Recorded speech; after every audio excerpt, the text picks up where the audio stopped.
Has a health plan ever collapsed the first time your week didn't cooperate?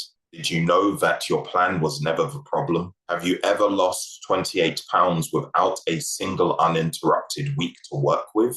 Every plan built assumed a week you have never had. The 11 p.m. call arrived. Your morning meeting was cancelled. Wednesday's service went sideways. Your plan was unable to handle any of it. It was built to need calm. That's not a discipline failure, it's a design one. The approach has to survive the week you actually have.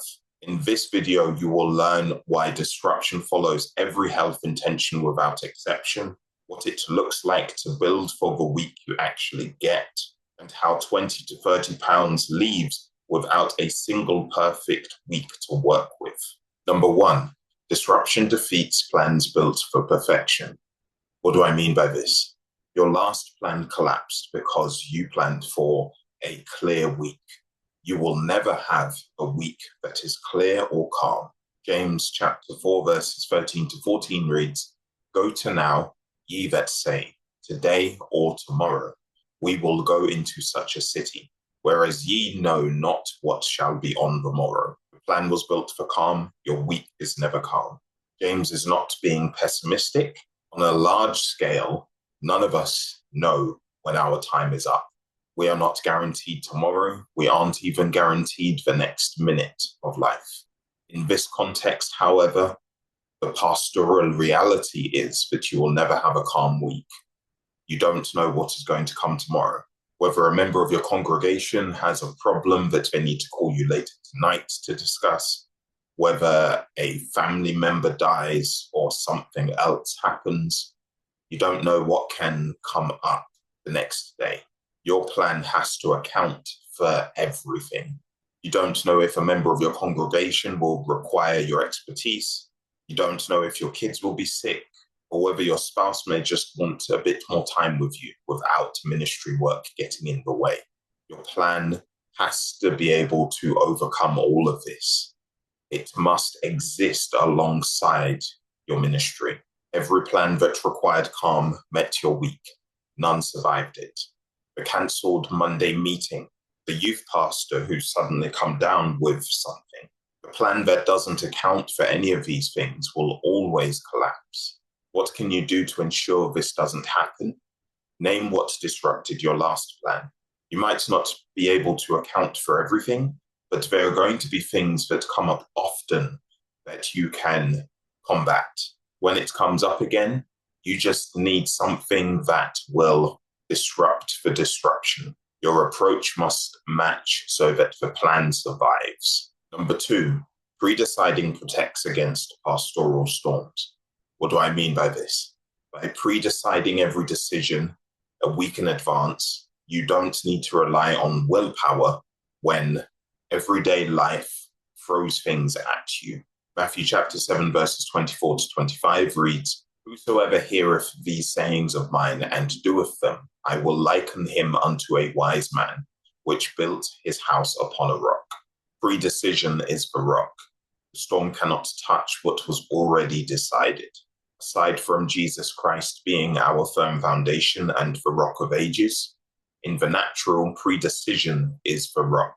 If you treat your health plan seriously, you will schedule it into your week the same way that you do an elder meeting or time with your family. Willpower alone won't allow you to overcome the storms. Pre-deciding does the work for you before they arrive. Every pre-decided choice survives the week. When disruption then arrives, the decision has already been made. You don't have to think about it, you just do it. What can you do to help with this? Pre-decide every health choice before Sunday ends. Write down every health choice that you will make in the coming week, the time you're going to spend with God, the boundaries you're going to put in place with people, the meal prep you are going to undertake, the time that you are going to bed, the physical activity you are going to do over the course of the next week. All habits to pre-decide before the week ends. Number three, build for the broken week, not the best. What do I mean by this? Something will go wrong over the course of the week. You need to build in fail-safes to make sure that it doesn't throw you off course. This isn't pessimism. It's about understanding that your work as a pastor is very up and down. Preparing for that is wisdom. Proverbs chapter 16, verse 9 reads, "A man's heart deviseth his way, but the Lord directeth his steps." You may plan out certain things to happen a certain way, but ultimately God directs your steps. If you at least have fail-safes in place, then when certain things arise, you can deal with them. Nothing outlandish is needed. For example, a member of your congregation calls late at night with something urgent. Dependent on how time sensitive it is, you may need to take that call now. If not, you can talk to them the next day, but have something in place to know what to do when that comes up. Build for the worst week. That is the only design that holds. Think of the worst week you've had as a pastor.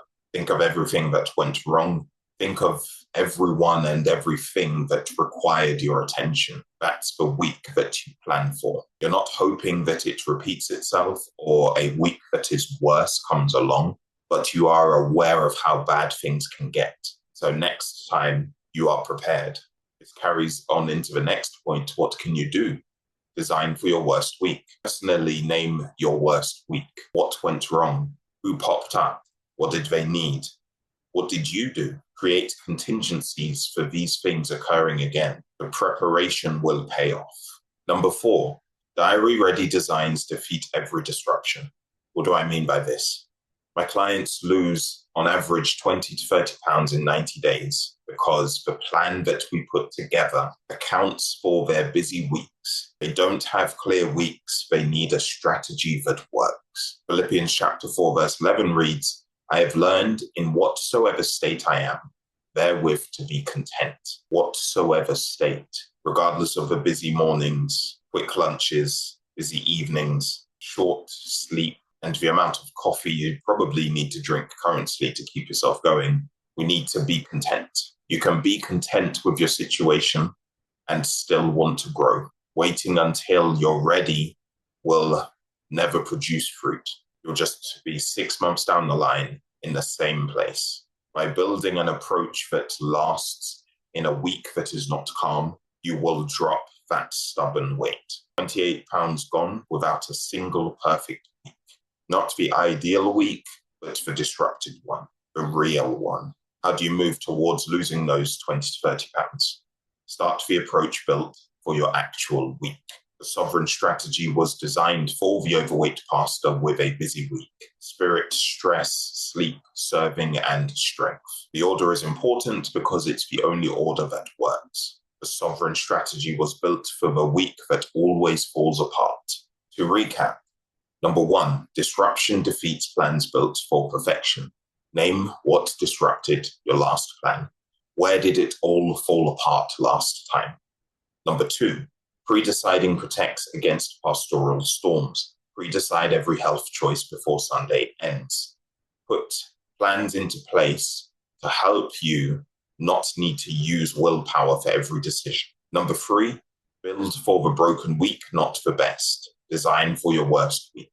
Think back to when everything went wrong during one week and plan contingencies. And number 4, diary-ready designs defeat every disruption. Start the approach built for your actual week. Employ the sovereign strategy. Spirit, stress, sleep, serving, and strength to lose your first 20 to 30 pounds in 90 days. I hope this video has blessed you. Remember, sin can't win. Embody the Son who won. See you soon. Lose 20 to 30 pounds in 90 days. Spirit, stress, sleep, serving, strength. Done with you in 90 days with the sovereign strategy. If you are ready to work, book your sovereign session. Link in the description.